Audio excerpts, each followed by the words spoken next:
Okay, here we go. Okay, we are starting chapter 49. In this chapter, the Alter Rebbe continues the theme that Tzimtzum is an illustration of Hashem's great desire to be associated with us. And in the Tzimtzum process, Hashem puts aside his more sort of naturally aligned circumstances, because Hashem is more, again, we're using the term, and we're allowed to, but it does sound a little funny that Hashem has a nature. But Hashem's nature is to be aligned with the angels because they appreciate Hashem. They're not distracted by material things and so on.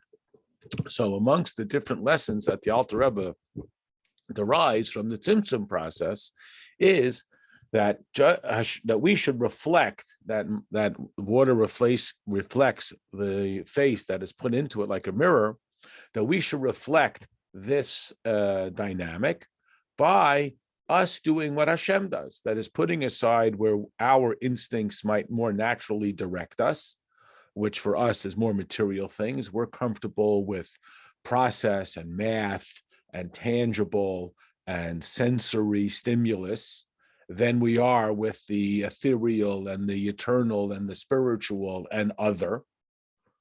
And we have that capacity to overcome our essentially self-absorption and instead become subsumed within the pursuit of the other. And in this case, that other is Hashem. So this process is an awareness of Tzimtzum, not only for the academic value of it, which is meaningful, also for the responsive, that is, that we should respond in kind in the same fashion. Now, later in this chapter, we may not get to it today, but for sure by next week, the Alter Rebbe walks us through some of the very particular terms in the davening, specifically in the lead up to the Shema, which is what prompted me to include in the email reminder, a suggestion that you may want to have your sitter handy. I don't know if we'll get all the way there this week, but definitely by next week, because he walks us through the lead up to the Shema and how this illustrates our tone setter for having the experience of the Shema that we are pursuing, which is the absolute declaration of the singularity of our commitment to Hashem. So we are on the bottom of the page. It's the very beginning of chapter 49, Perek Mem Tes. And you notice that it begins with the letter Vav. Vav means and. So that's a suggestion that it's continuation. It is a continuation of the theme, which we started a few chapters ago. Predominantly the theme embodied by the phrase Kamayim Apanim Apanim, like the water reflects the face that is put into it. In the same manner, people naturally reflect the way they are treated. When someone shows somebody kindness, there is an intuitive response of kindness. And so the more we understand about Hashem's, so to speak, kindness to us, the more we are stimulated to be in response. And then we, as we mentioned, we alluded to, and we're going to get into it in some detail, that becomes very particularized when it comes to in the Tzimtzum process, that again, Hashem puts aside his, and again, I know I keep saying it, but we're permitted to use these very human terms. Hashem puts aside his more natural alignment with the physical, with the spiritual, in order to be engaged with us, and we should do the same. So here we go. Even though Kiprati bechinas hahester v'ahelem orein soif baruch hu b'shtalshus oilamis achnivra oilam hazeh hagashmi atzmai mispa excuse me uminim miminim sheinim kidu l'toimim etzachayim. So the Alter Rebbe here, as he did in the previous chapter, makes reference that the processes of Tzimtzum and how Hashem, who is innately infinite, goes through this lengthy, again, we're using human terms here, this intense, this difficult, this complex and complicated process of concealing his infinity with the intent that we, who are finite, and need to operate on a plane of finite. We need yesterday, today, tomorrow, here and there. something to be yesterday, today, and tomorrow all at the same time, here and there all at the same time. We don't know how to function in that way. We can't process that. It just either we dismiss it because it's just too overwhelming and too foreign, or it scares us, or like Aaron's two sons, Nadav and Avihu, we find it so much more desirous than having to deal with all of the ordinariness of human life, that we don't want to leave that we say, yeah, wow, let's stay there. That's great. I don't have to have today and tomorrow and yesterday, et cetera, et cetera. So Hashem has to tone that down. And as anybody who's ever tried to express themselves to somebody who may be a little bit less than naturally interested, especially if they are not that interested in the subject matter, although they may be interested in you. So we have to like slow it down. This is sort of that classic Chabad thing, I'm mildly interested in finding out about Judaism. Okay, we're knocking on his door. We have 7 classes today. Here's Tefillin, here's Shabbos, here's like, I just said that I might mildly be interested in finding out, right? So it's like, take a chill, back to slow down. It's hard because you get so excited. Oh, we have finally found someone who's interested. I'm not that interested. I just thought maybe you would be mildly curious. And then, they're attacked. There's a meme that went around back in the olden days when we used to have the full Kinnis HaShluchim, and everyone's seen the picture, of Kanai Nahara, 2,000 people standing. And then there's a joke. A guy says, I walked them out and I said, oh, I didn't put on tefillin today. And I can't remember a thing after that, 2,000 guys swarming. It's like, okay, so Hashem, imagine you're Hashem and you want to share everything with the people that you created. You can't wait. But if you're going to bombard them with that kind of overwhelming intensity, it's not going to be beneficial. They'll be crushed by it, all my silly humor aside, they'll be overwhelmed by it, and there will be no real communication. So there has to be this like sort of toning down. And that's a part of the Tzimtzum process. So the Alter Rebbe reminds us that even what he's going to be sharing with us about this Tzimtzum process, which is designed to illustrate what we should emulate, how we should tone down our natural impulses, which is towards the material, in order to be aligned with the spiritual. It is further underscoring, again, I know these are funny words to use for Hashem, how much work it is for Hashem, which is driven by his desire to be close with us. And again, how we hope to respond in kind by being equally or comparably putting aside of our natural impulse to be aligned with Hashem. So this is an intense number of all different varieties and shades. And again, we all know this from our just natural interpersonal dealings. This person needs more patience. This person needs more guidance. This person needs more instruction. And we calibrate the expression of ourselves to match the recipient. And Hashem is the ultimate manifestation of this. So again, first the Alter Rebbe lays out that there's much more than just what we are going to be discussing here. That's first of all. However, and you'll note, especially if you have the original print, that there's a colon and then there's like this hard break. So the Alter Rebbe is really, and that's not just a modern grammatic insert. That the Alter Rebbe put in as well. Sometimes there's periods, as you'll note on any page, and here there's these 2 dots. So that's a further reminder, and especially by the following up with the next word, which is which means like however. It's the old I'd love to, but it's almost an undoing. Not an undoing is too harsh a word, but it's a strong left turn away from where we were. Derech klal, in the very general path here. And again, the Alter Rebbe is a little bit anticipating that we don't want to just match. Okay, so what do I got to do? And again, the Alter Rebbe is basically addressing the person who is asking for guidance in developing a passionate love for Hashem. And he's not just looking for like, well, what do I got to do so you're not going to yell at me anymore? So the Alter Rebbe is saying that I'm not going to be able to hold your hand literally at every step along the way, but I can give you some general guidance. And again, we do this intuitively, and sometimes maybe we do it imperfectly, where we give what we think the person can receive, whether we're teaching them how to drive, or we're teaching them about Torah, or we're showing them friendship, and so on. We respond to their signals, social cues, all that kind of thing. Yes. What was that? However, derech klal, generally speaking, heim shloisha mine tzimtzumim atzumim klaliyim. There are three general, intense tzimtzum processes. L'shloisha mine oilemis klaliyim. And you see each of these have these hard break periods there. And we're going to cover those, and then we're going to come back.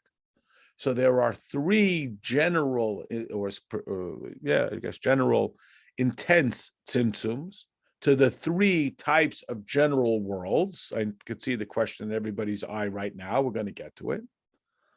Ubechol klal yeshribai pratim yeshribai revavos pratim, and each one of these there are many's upon many's, thousands upon thousands of details. The Haim, and they are shloisha olamais, the three worlds of Bria, Yitzira, and Asiya. So everybody's like, hey, wait, you forgot, Sleepy. You forgot one of the dwarfs. Says the Alter Rebbe, he was paying attention, don't worry. He says, Ki olam ha'atzilis hu elokus mamish. Because Atzilis is elokus mamish. Now I'm going to back up here, but I just wanted to cover that because I certainly everybody anticipates this question. So the Alter Rebbe here, and again, as we have emphasized numerous times, Tanya is not primarily designed to be an academic analysis, and I'm not against that. The Alter Rebbe often quotes many such academic analyses of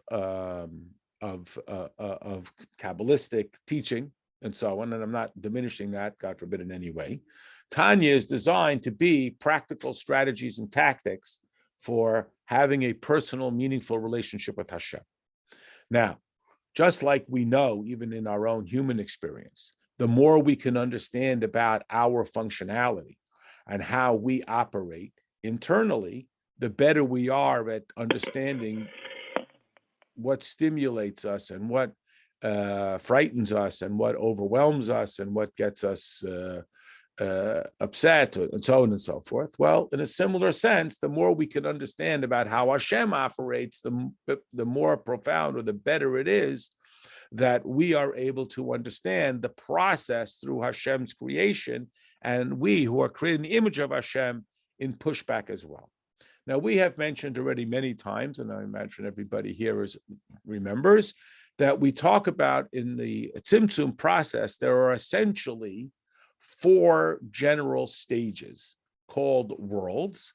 And what the word olam, which we translate as world, means is stage of awareness. The word olam comes from the word to hide or to conceal, or we might say to restrain, like we were talking about before.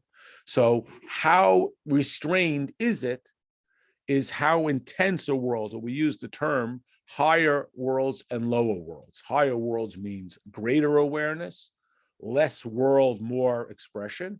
Lower worlds means more intense concealment. So this is terms that everybody is familiar with. Now, generally speaking, we speak about four worlds. And you may remember the analogy about the relationship the child has with the mother. The most intense relationship is when the child is in utero, even though the child has his own identity and heartbeat. There's no way you could think about that child without thinking about the mother. That's comparable to the world called Atzilis. The word Atzilis means next to. That's what the word means. It's like the vice president. They're their own person, but they only have identity because there's a president. Then there is the world called Bria. Bria means creation. So it's a little bit more about the created. And again, when you say a creation, there's got to be a creator. So it's a little bit more independent. again, in the analogy, maybe like an infant who could be separated physically from his mother, but pretty rapidly is going to be brought back to his mother. Then there is Yitzira. Yitzira comes from the word for art. If you talk about art, there's got to be an artist.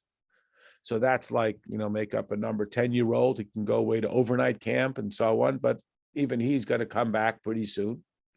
And then you have the spiritual side of the world that we live in. That world is called the world of Asiya.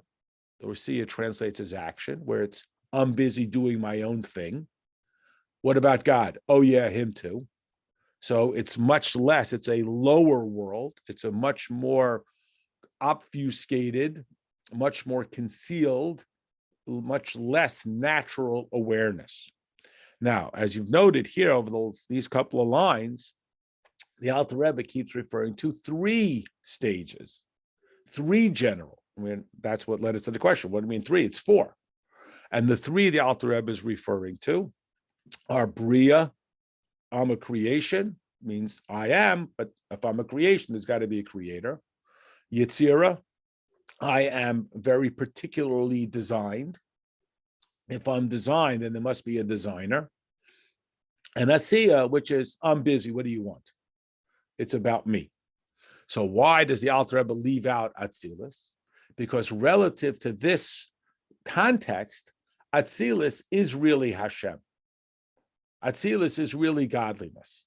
It's not a big leap for Hashem to associate with, I know that sounds like a funny term, Atzilus level.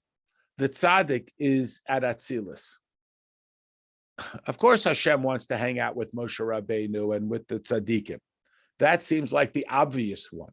That there isn't what we would think of as effort or almost discomfort for Hashem to force himself, to align himself, to collaborate with the Atzilus people or the Atzilus existences of the angels and so forth. But as we'll see, more it's about the tzaddikim than it is about even the angels, as we'll get to.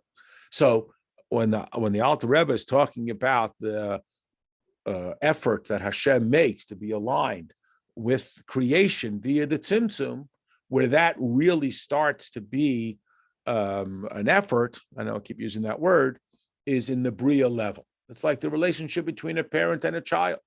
I mean, a parent and their adult child are close and they love, but there's a certain profound difference from when the child is in utero to when the child is born that is not replicated when the child goes from newborn to 10 to 30. There's just a certain intense shift that occurs when the child is born that separates out the child from the mother that is not the same when the child goes from a baby to 10 years old and then to adulthood. And that's why the Alter Rebbe in this context would not even consider Atzilus to be part of the Tzimtzum. And again, this is from our perspective. We've talked about this before. Why does the Alter Rebbe in this book called the Book of the Intermediate Person, the Beinoni, speak about tzaddikim at all? This isn't a book for tzaddikim. And what we explain is all the level of tzaddik that the Tanya talks about is the level of tzaddik that the Beinoni can appreciate. So, just amongst us, we're only aspiring to be Beinoni. The Alter Rebbe himself acknowledges that Beinoni is an aspiration more than it is sort of a real definitive expectation. So from our perspective, to say, wow, look what an effort Hashem made, that he's going to associate himself with the level of Atzilus is like not that impressive. Now it is really, because still, even Moshe Rabbeinu, it's actually this week's parsha. This week, of course, we have the Aseres HaDibros. And when Moshe Rabbeinu is up on the mountain, it tells us that he does not eat or drink. And this is in part what led to the Jews to think that he had died and the whole panic that led to the golden calf. But the question we ask is, why couldn't he eat or drink? I mean, he's Moshe Rabbeinu. I mean, his eating and drinking is going to be sanctified eating and drinking. So why is it that Moshe Rabbeinu can't eat or drink? Why? I mean, that's a miracle that a person could live. Even the Gemara says for 3 days. We had it last week, for 3 days without food, without water. So why does Hashem have to set it up? Why couldn't Moshe say, manna fell on Har Sinai and there was a stream of water? Why? It seems like unnecessary. And again, it was part of what led to the panic.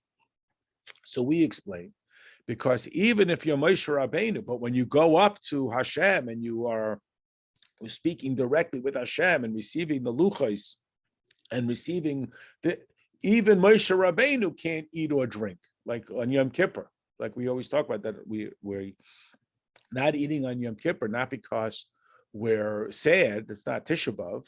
We're not eating because we're in such a lofty spiritual state that food or drink would get in the way. And that's even true, even for Moshe Rabbeinu, when he's at that level. So even then it's a tzimtzum. But as far as the Alter Rebbe's point that he's trying to communicate to us about, look how Hashem has overcome his natural alliance to be aligned with us, the fact that Hashem aligns himself with Moshe Rabbeinu, even though in fact that is a great tzimtzum, kind of doesn't impress me. Like, oh, well, look what Hashem did. He overcame, and he'll even talk, to Moshe Rabbeinu. Oh, okay. So that's why the Alter Rebbe sort of leaves Atzilus out of this equation. And he only talks about the Bria, Yitzira, Asiya levels, which even them, they are pretty lofty. But again, we could imagine that for Hashem, the graduate, the professor likes talking to the graduate students, not so impressive. He talks to the valedictorian of high school, it's still meaningful. It's still, oh, that's impressive. Okay. Anyway, and that's why the Alter Rebbe says, because Atzilus is Elokus Mamash. So here we go. In order to create the world of Bria, Shehein Neshamas U'Malachim Elyonim, who are, and we've come across this before. You recall about how Hashem sometimes props up our Torah and mitzvahs if we reach a level of our own limitation. So here the Alter Rebbe reviews that the world of Bria are the neshamas and the malachim, not all malachim, because even though we tend to use the word rather generically, and we'll get into a little bit more of the specifics later in the chapter, and just say, quote, angels, but just like within neshamas, not all neshamas are identical. And certain neshamas, where every neshama has its own individual sensitivity, and we categorize them as the tzaddik neshamas, and everybody else is an aspiring Beinoni neshama.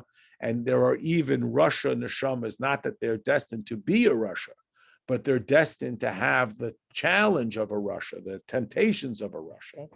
In a similar manner, we talk about what we generically refer to as angels. And we'll see later, you recognize from the davening, Ofanim, Chayes HaKodesh, Srafim, and we'll get into some of that a little bit later.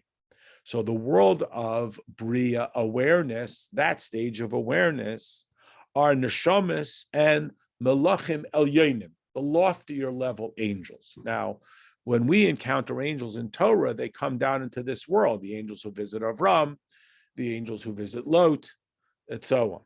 But here we're talking about the elevated malachim. What is the characteristic of the world of Bria? Asher v'dasum l'Hashem v'bechinas Chabad hamaslapshim behem v'masigim makal mehem hayatchila tzimtzum atzum kana. Now, the world of Bria is attained or reached by a neshama when it generates a level of love from Hashem from the product of their Chabad. Now, just again, hopefully this sounds familiar. We have a given that every Jew, by the sheer fact that they have an actual part of Hashem embedded in their identity, has a desire to be connected with Hashem. That's what we call love of Hashem. The innate fact, just like a child is attracted to their parent, and even in nature, items regress back to their origin. The same is true with a neshama. Every Jew innately desires to be connected with Hashem. So when we say he loves Hashem, we don't mean I love Hashem necessarily like it's my favorite thing, but I desire to be connected with Hashem. This is an essential premise of Tanya. So what could happen? Of course, the negative could happen is that our love for Hashem is just like our love for health and life, that can get squashed and smothered by our distraction for mishigas that is harmful to us spiritually, like we get distracted by mishigas that is harmful to us biologically. And, through the ruach shtus, the spirit of silliness, that we convince ourselves it's not so bad and everybody does it and it won't hurt me, as we are familiar.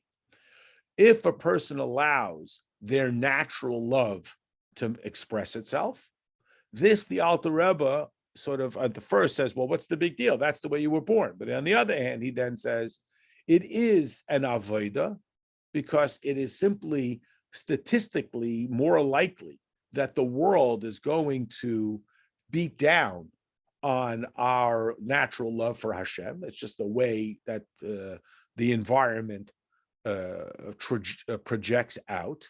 So if we can allow our natural love to express itself and to flourish, that is considered an avodah, and thus we have gotten outside of our purely intuitive, and when I say natural, I mean inevitable state of being. So that would take us to the world of Yitzira, meaning we're born in a certain natural awareness, and anything we can do to exceed our innate trajectory is innately considered an avodah. It's not something that's going to happen by itself. You'll recall that the word avodah is most profoundly illustrated with the working of leather. When you see a raw cowhide, you think, how are they going to make this so soft that you're going to make shoes or a belt out of it? It's not going to happen inevitably. It's not like a weed that's going to sprout, or a tree that's going to produce fruit. This is going to take tremendous effort, physical and so forth. So anything that goes beyond its intuitive trajectory is considered an avodah. Then there's an even more profound level, which is what we're all ultimately shooting for, which is that we engage our intellect, which again doesn't mean just that I can accumulate pages and pages of study. It begins with the basic sense of imagination, that I can imagine that there's something other than me. It was in Hayom Yom this week, where a human being walks upright and then can see the infinite expanse, unlike an animal that walks on all fours and only sees what's right in front of him, the patch of grass that's right in front of him. So that capacity physically that we can bend our neck and look upright is illustrative of our ability to imagine that there's something more than me and just my impulses and my desires and so on. And as we understand, that's a far more difficult than saying, well, sure, I love to help people, because I love to help people begins with I. And we're talking about, that level of bittul and that level of mesiras nefesh. That level, which we can understand intellectually, beginning with the imagination and then the process, and then the biggest challenge is to communicate it from the head to the heart, is what achieves the elevation to the level called Bria. And that's the awareness level of the neshamas and the higher level malachim that they have processed their Chabad and reached the level of Bria. Now, here's the Alter Rebbe's point. From our perspective, that's like unbelievable. That's wow. But from Hashem's perspective, that Hashem should allow himself, not in a bad way, but should compress himself into being understandable, or at least approachable. Understandable is maybe even too defining a word, but approachable through the process of intellect is itself already an intense tzimtzum. That itself is a very profound tzimtzum, that Hashem allows himself to be grasped thereby. That's the process here. It is at the beginning of tzimtzum. It's the beginning of tzimtzum. Okay, somebody asked, are we trying to get to Atzilus? And the answer is, Sure, but not really. Meaning, Atzilus is when I have no awareness of self. It's such a surrender of any identity of my own that I have no sense of identity. We left that off this list because it's essentially unattainable. Again, back to the child-parent analogy. If a 10-year-old calls his mother, that's sweet, but ultimately he kind of has to. If a 30-year-old or 40-year-old, an adult who has their own house and their own family and their own parnasa, if they have love for their mother, they have done something that's an avodah, because they don't need their mother to take care of them. They take care of themselves. Now, can we ever reach that level of total and absolute unity like the child in utero where they're so bonded with their parent? I mean, the answer has to ultimately be yes, but not very likely. To have that kind of awareness and that kind of intensity post birth, can they? That's the level of the tzaddik, where it's so absolutely one with them. There's not me and I thought about Hashem. It's so one. But that's why in this context, we are we are putting that to the side. We're not even describing that as a tzimtzum, as a compression of Hashem, sort of a restraint of himself, because the intense alignment between the Atzilus level tzaddik and Hashem is so profound that it's not even really describable as tzimtzum. But conceptually, it's an aspiration, but it's really the quality, the domain of the tzaddik. We're trying to get a little bit above our intuitive self, out of Asiya into Yitzira, and maybe even touch this level of awareness that's described as Bria, which we have access to when we engage our intellect. And again, intellect doesn't mean because I read 100 pages, because the person could read 5,000 pages and still be the same person they always were. So when we say intellect, we mean we begin with our imagination that there's something besides me. Or as Mel Brooks said, there's something bigger than Phil. Okay. So now Hashem is making himself accessible to us from Bria to Yitzira.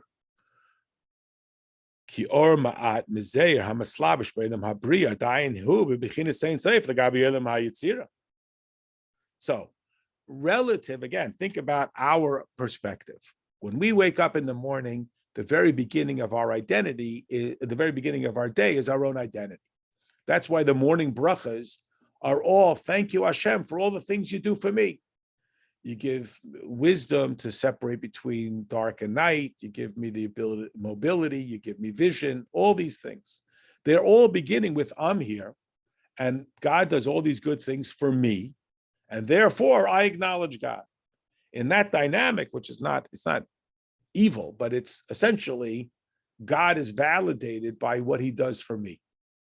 God is great because look what he does for me. He gives me joy and happiness and mobility, all good things. But that's like a childlike, like we are every morning. That's a childlike appreciation. Again, we've used this analogy before. You say to the child, who's that? That's my mother. Tell me about your mother. She makes me chicken soup. She takes care of me. She buys me good things. What about your mother that's not about you? You know, my mother exists outside of me. I mean, my mother existed before I was born. She exists independent of me. Doesn't she put me on the bus and then stand there all day until I come home? Right? I mean, so that's the process, and that's what we do in davening. And the Alter Rebbe is going to kind of walk us through that a little bit later in the chapter. So Hashem, sort of now we're sort of looking at it from Hashem's perspective, which is one of the gifts of Chassidus. We sort of get to go backstage and see how it looks from Hashem's perspective. So for Hashem, who's infinite, but it's like the parent. So the parent wants to share with the child. So the parent is an artist or a genius or a piano player. So they want to teach the kid the piano, but the kid doesn't know how to play piano. They need someone to read them a bedtime story. They need someone to, I don't know, hold their hand, teach them the ABCs. So there's an enormous tzimtzum for the parent to meet the child as to where the child is. Now, even if the child starts to move up the ranks, now we're looking at it from the top down instead of from the bottom up. So even for the professor to speak to the valedictorian is a tzimtzum, because he has to make himself accessible. Now, again, kal v'chomer, as we say, how much more so for Hashem, because even the Bria level of awareness is Hashem making himself accessible through intellect. I mean, to us, intellect, and again, when I say intellect, I mean beginning with imagination, is the most profound. That guy's a genius, but that's only from human perspective. To Hashem, quote, genius is already a tzimtzum. Rabbi Jonathan Sachs, Olav Shalom, he points out that in the story of the Tower of Babel, which was the first attempt at geniuses to replace Hashem, because look at us, we can build a tower or iPads or satellites. It's essentially the same thing. So therefore, we don't need God. So the Torah describes, and Rabbi Sachs points out, it's like a sense of humor. Torah says Hashem came down to look at this tower. So they're building this tower. Look how gigantic it is. And Hashem is like, got to get out his magnifying glass to look at it. Now, you think about this in our own lives. Imagine a child wants to impress you. Look at this. I did a finger painting. I can play a simple tune on the piano. So to be connected with that is already a tzimtzum. Even the level of Bria, which we look at as almost unattainable, which is through this, is already a tzimtzum for Hashem. It's already Hashem having to sort of squat down a little bit, and vulnerability, because Hashem is making himself somewhat accessible through something as human as intellect, which Hashem is infinite, and any form of approaching Hashem is already a tzimtzum, because it includes that limitation. So Hashem is already tzimtzuming by making himself available in the Bria level. So now, how much more so double down on that when Hashem goes from Bria to Yitzira, which again, Yitzira to us is outside of our natural purview, because we are homo spiritus. We're part animal, a part neshama. And the dominant part that I can see, touch, and feel is my physical. So my tendency is like the animal that's on all fours to just see what's immediately in front of me. And we get obsessive and we get proprietary, et cetera, et cetera. And for us to sort of like snap out of it and think about something besides just ourselves and what's, quote, in it for me, just for a moment, is already a progress. But that's still within the world of Asiya, but I'm at least thinking about the spiritual. Now to move to a whole nother level, to Yitzira, which is such an enormous effort for us, but for Hashem, like the Tower of Babel, he's got to squat down with his magnifying glass to see it. But he wants to. I mean, he doesn't do it begrudgingly. I mean, there in the Tower of Babel, it's rebellious. But here, this itself is a tzimtzum that Hashem is making to be connected with us. It's that Hashem, impossible, because you can do anything he wants, obviously, but the concept is that Hashem, in order to be linked with us, even in the Yitzira level, is going to require this enormous tzimtzum and helam. So from our perspective, tzimtzum is very frustrating. We want the infinity of Hashem, we want it now. But from Hashem's perspective, it's a tremendous effort that he is doing because he wants to be connected with us. It's an illustration of this rule. I'm not interested in the subject, but I'm not interested in the object. I'm interested in the subject, meaning I don't care about art, but I care about the artist. So I'm going to care about the art. Meaning, if your best friend wants to share with you some experience they had, okay, maybe women aren't like this, but men are like, well, I don't care. But I care about you, so therefore I'm going to care about it. I mean, that's the true story. Somebody told me that they shared something that they considered incredibly personal with their college roommate, after which they said to them, now, please don't tell anybody, to which the guy said, well, who would care? So if that's a true story. Okay, maybe that's so. I don't care about the subject, but the object or the subject, or whatever. I'm confusing myself. I don't care about the topic. I care about the person. So Hashem cares about us. So when the person says, well, why would God care about what I eat? And if I eat meat first or milk first, why would God care? It's a mistake. Right. He wouldn't innately care, but he wants us, he cares, and therefore he embeds himself in it to care about it, because it's important that we are important to him, and he becomes important to us. And what we do is important to him for that reason. I mean, he created the world and he has this whole plan, and this is somehow part of the plan. So the fact that I don't understand it, I don't understand how the computer works, but why is it if I push this button, it works, and I push the other button, it doesn't work? I don't know, but that's the way it's designed. Okay. And even to go from Yitzira, or certainly to go from Yitzira, which is outside our worldly experience, down to Asiya, which is this physical world. Imagine for Hashem to have to come all the way down here. That's a real effort for Hashem. It's completely counterintuitive. In the bracket,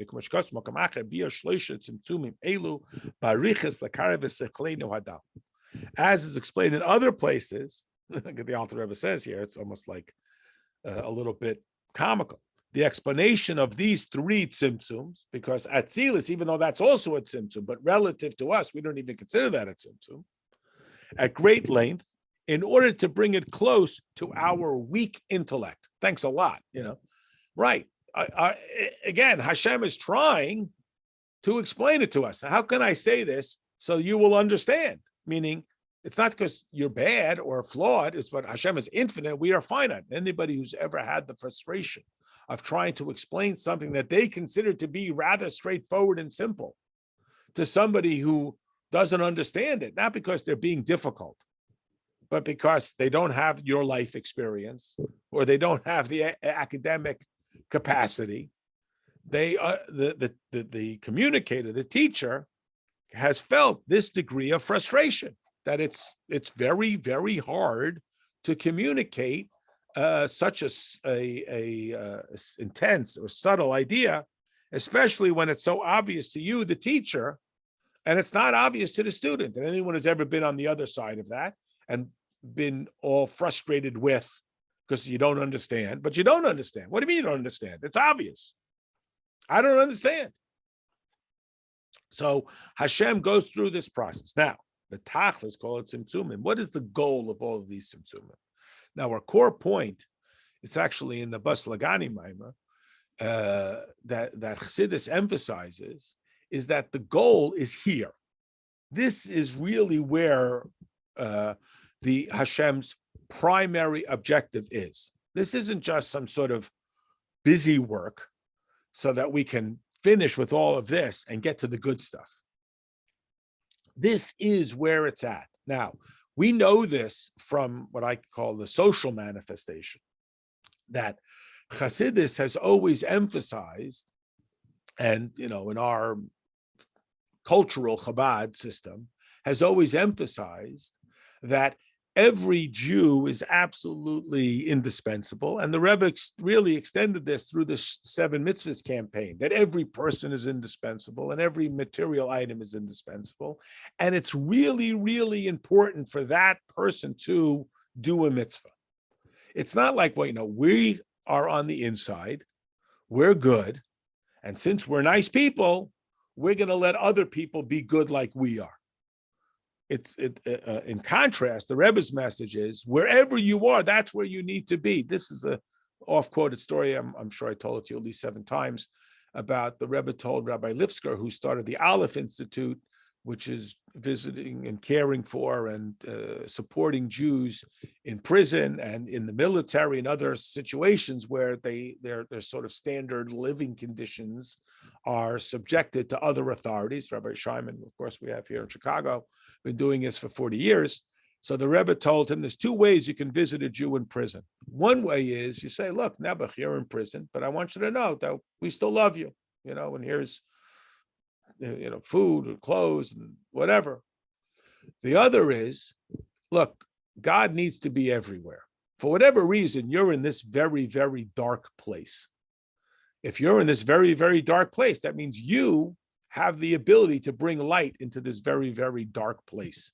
So will you please do us a favor and bring the light of God into this dark place, because we need you to do your part.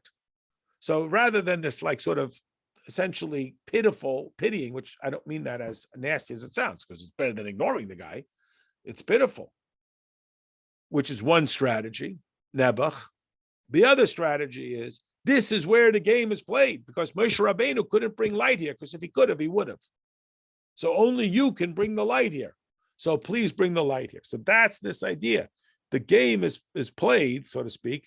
The objective is here in this physical world. That's where Hashem wants to be. In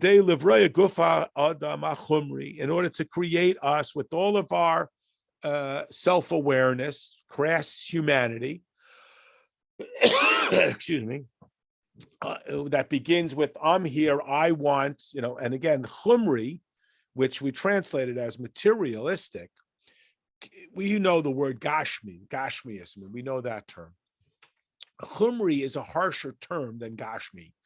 The root word of the word gashmi or gashmius is geshem, rain, because no item can exist without rain. You can't have food without rain. You can't have animals and leather and wool without rain.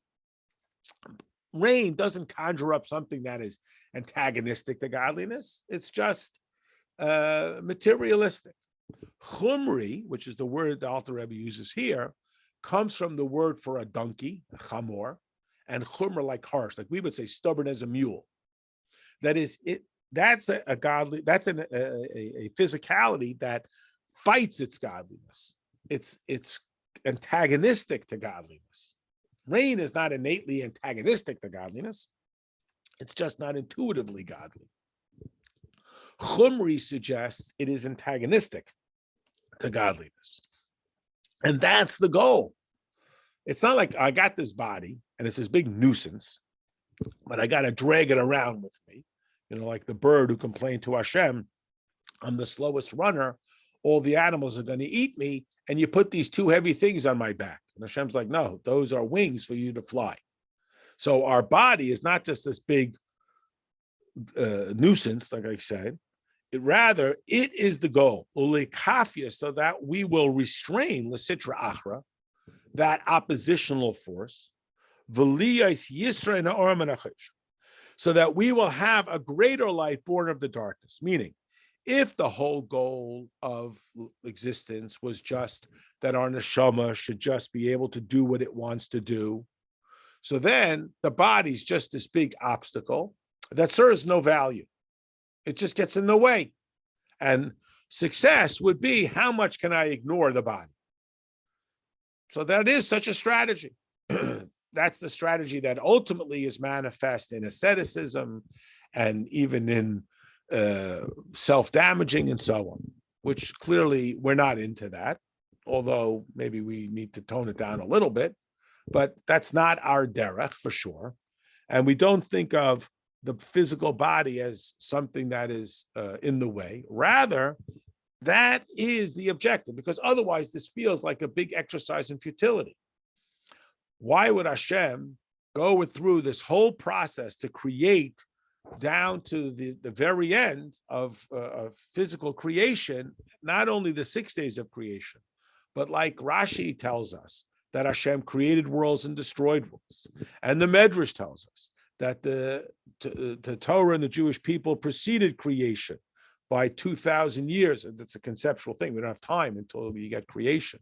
And this whole process, and what is the last thing Hashem creates is humanity. So a rule of thumb that a long process is designed to get to the end of the process. That's where the goal is, to get to the very end of the process. And that isn't the indicator as to what all of these steps along the way were and why they were all meaningful and significant. So the fact that the last thing Hashem creates is humanity is evidence that humanity is the absolute apex of all of creation, and therefore not just something to be tolerated and ultimately annoyed with. On the contrary, that's where the objective is. And how is that? And what is the value? Because of this rule of thumb of Yitzira or Menacheshach. This is a quote from Proverbs, from Shlomo HaMelech that we had earlier. The full quote is, I have seen that there is a greatness to light from darkness, like this greatness of wisdom over foolishness, to which the Alter Rebbe already addressed earlier that, well, that doesn't sound all that profound. It's like the old saying, all in all, I'd rather be rich and healthy than sick and poor. Oh, that's genius. So for this, we need Shlomo HaMelech to tell me that I'd rather have light than darkness and be smart than stupid. So the Alter Rebbe points out that the term is greater light from the darkness. That is, that we transform the darkness into light. So it's a classic illustration. And again, I keep coming back to our social, cultural aspect of our relationship with Hashem. That we know that if we can find light where there is naturally darkness, that is both within ourselves, within the broader community, there's an old saying that nothing gets Lubavitchers to study Torah like having some outsider show up. There's an old saying, you should treat your family like strangers, because everyone's polite to strangers. It's our family that sometimes we're not so polite to. So that is a darkness, somebody who's not aligned, and then they walk in. It's like the classic thing. The guy says, "Oh, I don't want to go to Chabad because I don't know how to." That's the guy they're gonna love. The guy who walks in without a yarmulke, everybody's gonna, can't wait to be his best buddy. Why? Because Yisrael or Menacheshach is a greater light that comes out of the darkness. So this is that whole process that Hashem creates, and He puts Himself through all the vulnerability to mockery. As we know, this is not, unfortunately, uncommon, that as Hashem becomes less and less overwhelming, people can become less and less impressed by Hashem. He's not that impressive, so to speak. And why does Hashem do that to Himself? Why does He subject Himself to that? In order to bring out a greater light from the darkness. And how do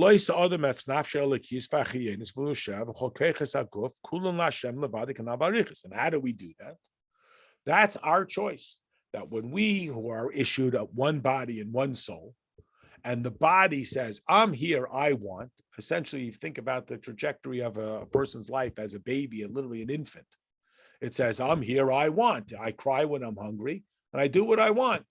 And we don't expect an infant to put others ahead of their own interest.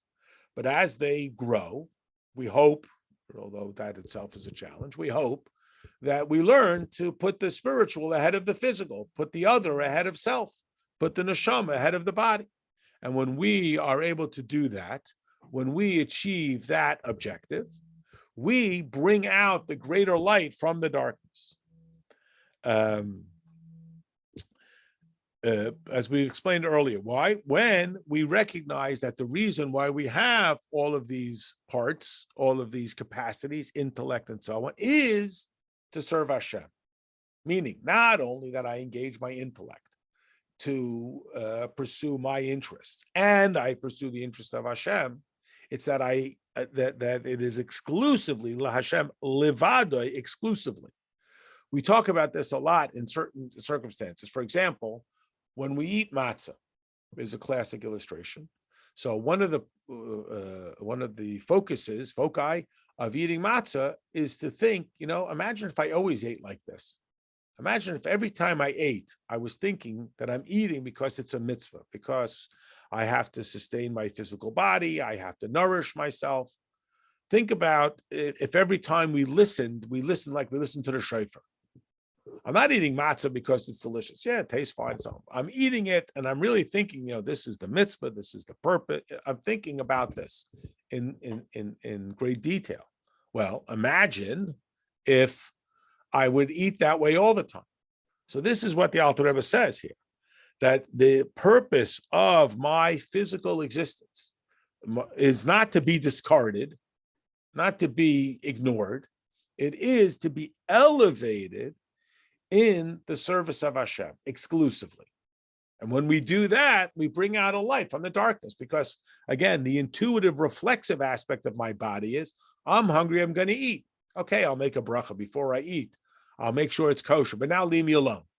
Now, when I'm eating, that's for me. I paid my dues. I said my bracha. I made sure it's kosher. And now, it's about me.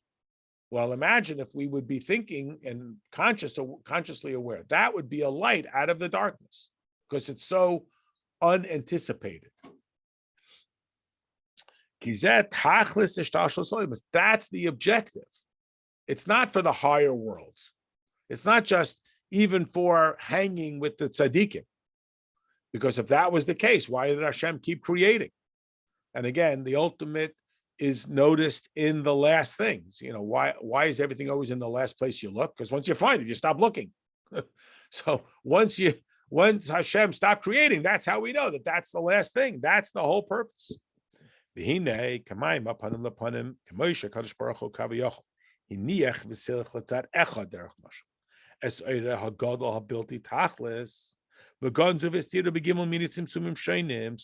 now that we've elaborated and dramatize the process of tzimtzum, the objective here is that we should respond in kind. What has Hashem essentially done in the tzimtzum?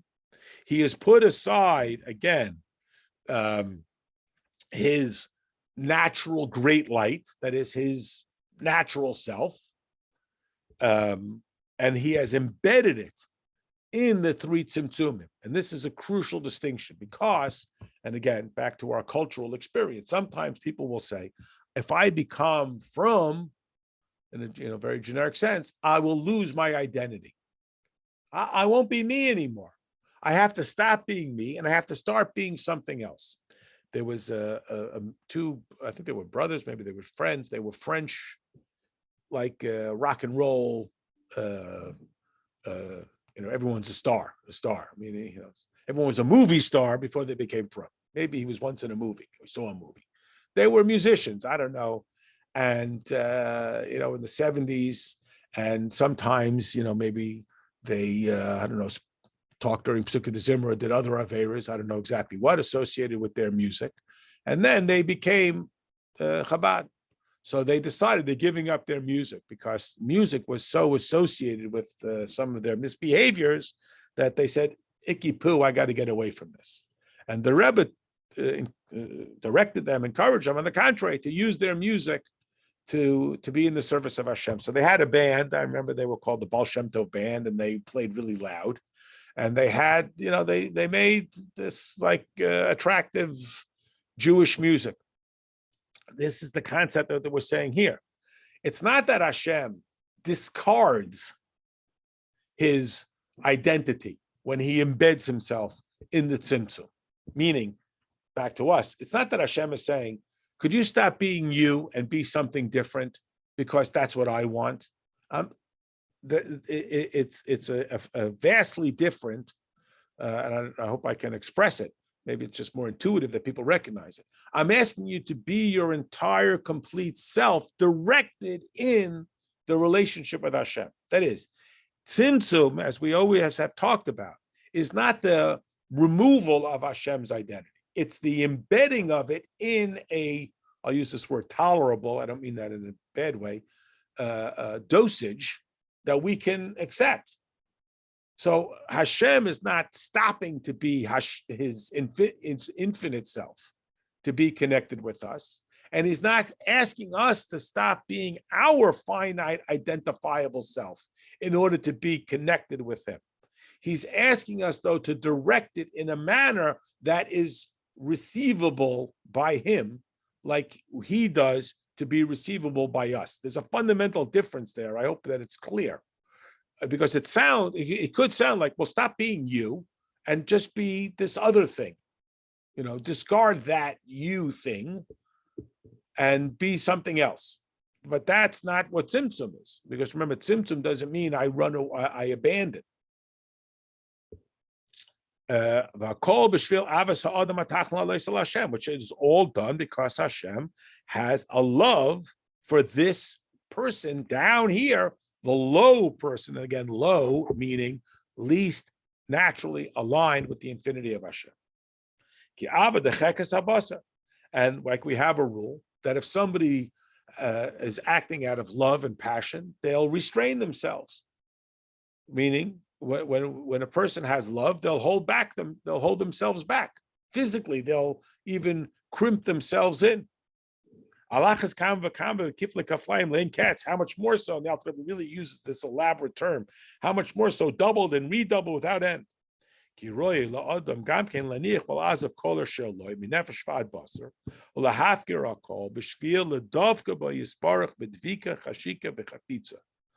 That a person should also put aside all those things that he thinks that he wants. And look, we know we outgrow them. Anyone want a BlackBerry or a fax machine? But we were bedazzled by it when it first came out. And we know that it's the coolest thing. And 2 weeks from now, it's literally, back in the trash. So how much more so that we should put aside all these items, even those things that we think are absolutely our identity. There's story after story.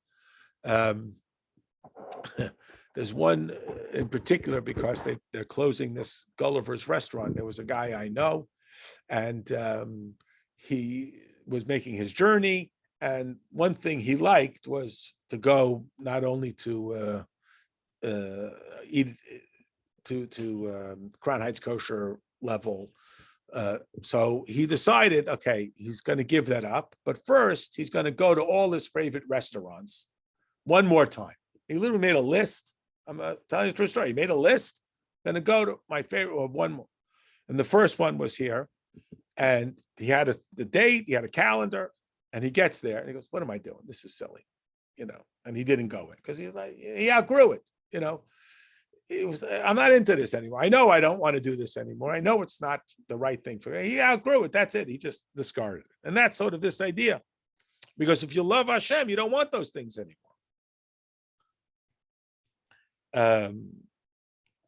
So therefore, he will give up everything to be attached to Hashem. And there will not be nothing that will hold him back. Mi bias internally or externally. Loy guf, not his body, v'loy nefesh, not even the nature of his soul. I'm that kind of guy. I'm an Asiya guy.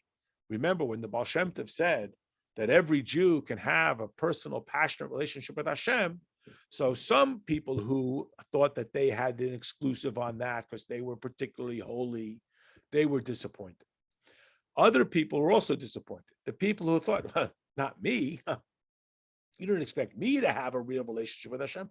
I'm not one of those people. It's like I tell people, I'm not very sciencey.